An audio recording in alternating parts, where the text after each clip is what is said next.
유편붉은 약방여 방의 비밀. 제한장. 궁궐 약방의 죽음. 세종 27년 봄. 이슬은 5편의 사건 후 며칠간 불안한 꿈에 시달렸다. 꿈속에서는 계속 남편이 나타났다. 젊은 시절의 남편. 그가 무언가를 말하려 하지만 목소리는 들리지 않았다. 그리고 그의 어깨에는 붉은 점이 선명했다. 이슬님, 괜찮으세요? 장영실이 걱정스럽게 물었다. 이슬은 고개를 끄덕였다. 괜찮아요. 그냥 악몽이었어요.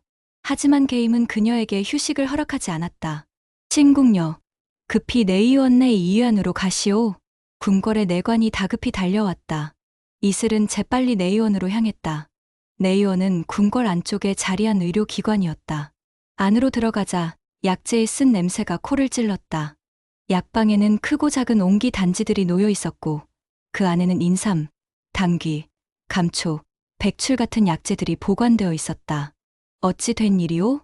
이슬은 내의원 제조 디디어, 내의원 책임자에게 물었다. 제조는 50대 후반의 침착한 인상의 의관이었다.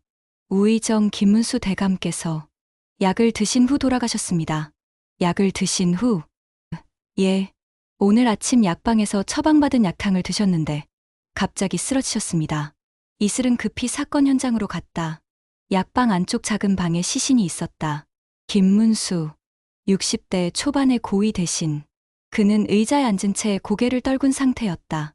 얼굴은 창백했고 입가에 흰 거품이 말라 있었다. 장영실, 이건 독입니다. 급성 중독 증상이에요. 이슬은 시신을 자세히 살폈다. 그런데 이상한 점을 발견했다. 김문수의 오른쪽 목 부분에 작은 붉은 반점이 있었다. 이슬의 심장이 멎는 것 같았다. 그 붉은 반점, 초상화 속에서 보았던 것과 남편 사진 위의 표식과 똑같았다. 장영실, 이 붉은 반점, 저도 보입니다. 이건 일반적인 중독 증상이 아니에요. 특수한 독초의 징후 같습니다. 이슬은 주변을 살폈다. 바닥에는 깨진 약탕기가 있었고 붉은빛 가루가 약간 묻어 있었다. 그리고 책상 위에는 찢어진 처방전이 있었다. 이슬은 처방전을 주었다. 한자로 빼곡히 적힌 약재 이름들. 하지만 한쪽이 찢겨나가 있었다. 당귀 3전, 백출 2전, 감초 1전, 그리고 붉은, 이게 뭐죠? 이슬은 제조에게 물었다. 제조는 고개를 갸우뚱했다. 붉은이라.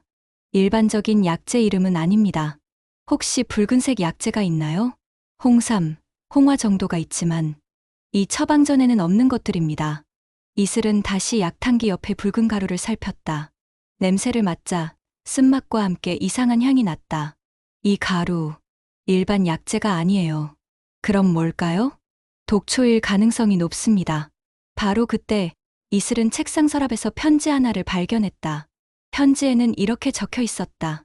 너의 붉은 흔적은 사라지지 않는다. 윤지훈. 이슬은 편지를 떨어뜨렸다. 손이 떨렸다. 윤지훈. 그것은 이슬의 남편 이름이었다. 제두장. 의심의 처방전. 이슬은 혼란스러웠다. 왜 조선시대의 남편의 이름이? 우연일까?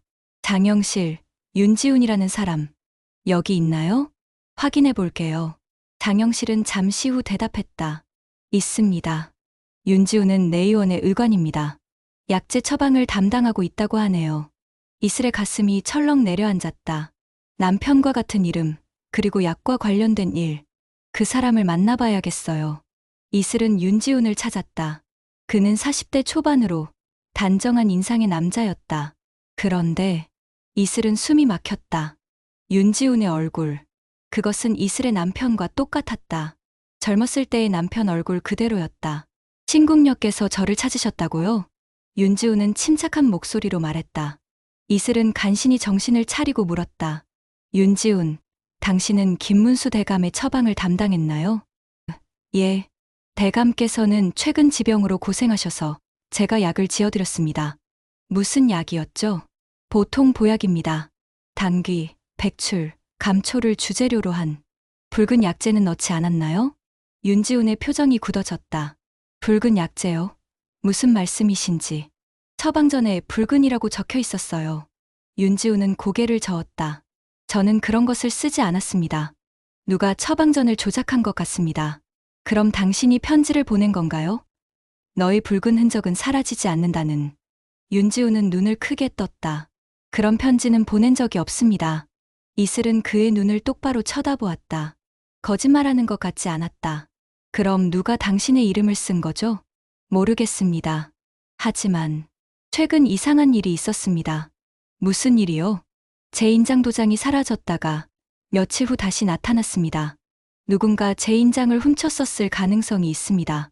이슬은 고개를 끄덕였다. 그럼 누군가 윤지훈을 범인으로 몰기 위해 그의 이름과 인장을 도용한 것이다. 이슬은 내 의원의 다른 사람들도 조사했다. 약재 담당 의원 이방석. 그는 50대 중반으로 최근 빚 문제로 곤란을 겪고 있었다. 이방석, 당신은 김문수 대감과 어떤 관계였나요? 저는 대감께 빚을 지고 있었습니다. 얼마나요? 100냥. 갚을 길이 없었습니다. 그래서 독을 넣은 건가요?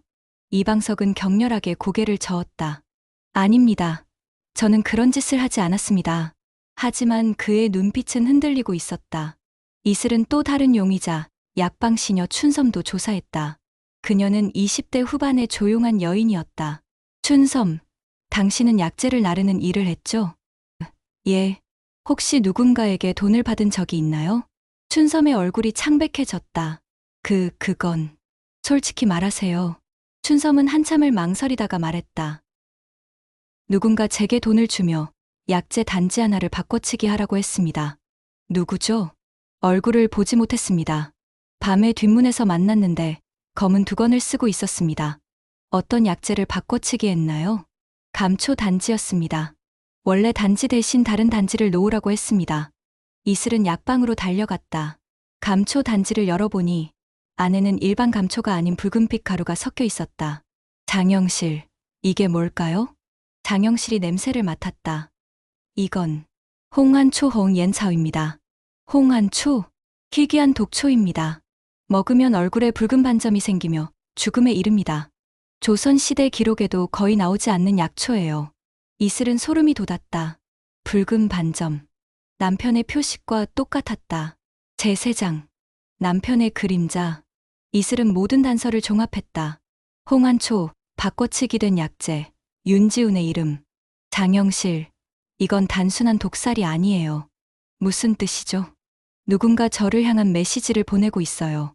남편의 이름, 붉은 반점, 모든 것이 제 과거와 연결되어 있어요. 장영실은 조용히 말했다. 그럴 수도 있습니다. 이 게임은 당신의 마음을 투영하니까요. 이슬은 다시 윤지훈을 찾아갔다. 윤지훈, 당신에 대해 더 알고 싶어요. 당신의 과거는 어땠나요? 윤지훈은 잠시 망설이다가 말했다. 저는 본래 노비 출신입니다. 노비? 예. 하지만 주인 어르신께서 저를 풀어주시고 의학을 배울 기회를 주셨습니다. 그래서 지금 내의원에서 일하고 있습니다. 노비였다는 것. 다른 사람들도 아나요? 윤지훈은 고개를 저었다. 아닙니다. 그것은 비밀입니다. 만약 알려지면 관직을 잃을 것입니다. 이슬은 가슴이 아팠다. 5편의 이정훈과 똑같은 처지였다. 혹시 김문수 대감이 당신의 비밀을 알고 있었나요? 윤지훈의 얼굴이 굳어졌다. 어떻게 아셨습니까? 그럼 대감이 당신을 협박했나요? 윤지훈은 고개를 끄덕였다. 예, 대감은 제 비밀을 알고 저를 이용하려 했습니다. 약을 조작하라고, 다른 대신들을 해치라고. 하지만 당신은 거절했죠? 예, 저는 의원입니다. 사람을 살리는 일을 하는 사람입니다. 그런 짓은 할 수 없었습니다. 그럼 대감이 당신을 범인으로 몰기 위해 이 모든 것을 계획한 건가요? 윤지훈은 혼란스러운 표정을 지었다. 하지만 대감은 죽었습니다. 누가 그를 죽인 걸까요? 이슬은 잠시 생각했다. 그리고 한 가지 가능성이 떠올랐다. 윤지훈, 대감에게 원한을 가진 사람이 또 있나요? 있습니다. 대감의 동생, 김문호입니다. 왜죠? 김문호는 형 때문에 관직을 얻지 못했습니다. 형이 너무 권력을 휘둘러 동생은 그늘에 가려져 있었습니다. 이슬의 눈이 빛났다. 제내장, 진실의 독. 이슬은 김문호를 찾았다. 그는 50대 후반으로 날카로운 인상의 남자였다. 김문호, 당신이 형을 죽였죠? 김문호는 당황한 표정을 지었다. 무슨 소리요? 당신은 형을 원망했어요. 그래서 약에 홍안초를 섞어 죽였죠. 그리고 윤지훈을 범인으로 몰기 위해 그의 이름을 쓴 편지를 남겼어요. 증거가 있소? 있습니다. 당신의 집에서 홍안초를 찾았어요. 이슬은 관아의 관리들과 함께 김문호의 집을 수색했다. 그리고 서재 한쪽에서 홍안초 가루가 담긴 작은 주머니를 발견했다. 김문호는 더 이상 버티지 못하고 무릎을 꿇었다. 맞소. 내가 형을 죽였소. 왜 그랬나요? 형은 괴물이었소. 권력만 탐하고 저를 짓밟았소. 저는 평생 형의 그늘에서 살았소. 이제 더 이상 참을 수 없었소. 하지만 왜 윤지훈을 끌어들인 거죠? 윤지훈은 노비 출신이요. 어차피 그런 자가 의원이 되는 것 자체가 잘못이요. 그를 제거하면 두 마리 토끼를 잡는 것이요. 이슬은 분노가 치밀어 올랐다. 당신은 사람을 도구로 여기는군요. 이것이 세상이요. 김문호는 체포되었고 윤지훈은 무죄로 밝혀졌다. 사건은 해결되었다. 하지만 이슬은 여전히 불안했다.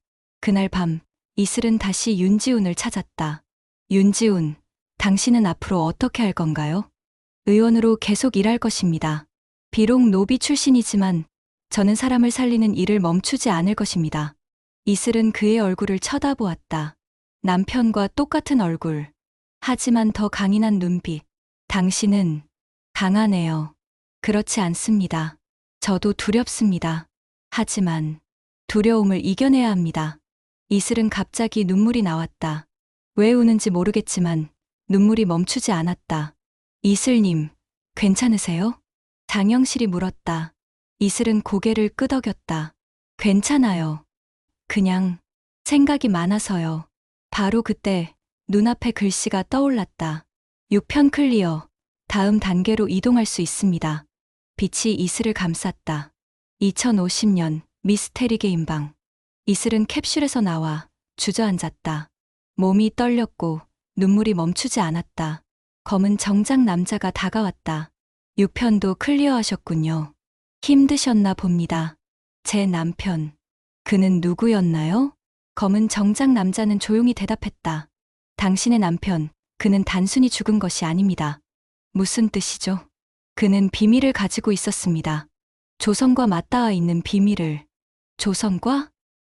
네. 당신의 남편은 전생에 조선의 의원이었습니다. 윤지훈이라는 이름으로. 이슬은 충격을 받았다. 전생? 네. 그는 노비 출신이었지만 의원이 되어 많은 사람을 살렸습니다. 하지만 신분 차별 때문에 고통받았고 결국 억울한 죽음을 맞이했습니다. 그리고 그 한이 현재까지 이어지고 있습니다. 이슬은 가슴이 답답해졌다. 그럼 이 게임은? 네. 당신의 남편의 전생을 추적하는 여정입니다. 그가 왜 죽었는지, 그가 무엇을 원했는지 모든 것을 밝혀내는 것입니다. 검은 정장 남자는 벽에 걸린 사진을 바라보았다. 이슬의 가족 사진. 남편의 얼굴은 이제 붉은 빛이 사라지고 대신 맑은 빛이 감돌고 있었다. 다음 편부터는 당신의 남편이 어떻게 죽었는지 밝혀질 것입니다. 준비되셨습니까? 이슬은 고개를 끄덕였다. 두려웠지만 이제는 알아야 했다. 준비됐어요. 그리고 그의 눈동자가 다시 붉게 빛났다. 저승사자의 눈빛이었다. 그럼 다음 편에서 만나겠습니다. 진실의 끝에서. 6편 완.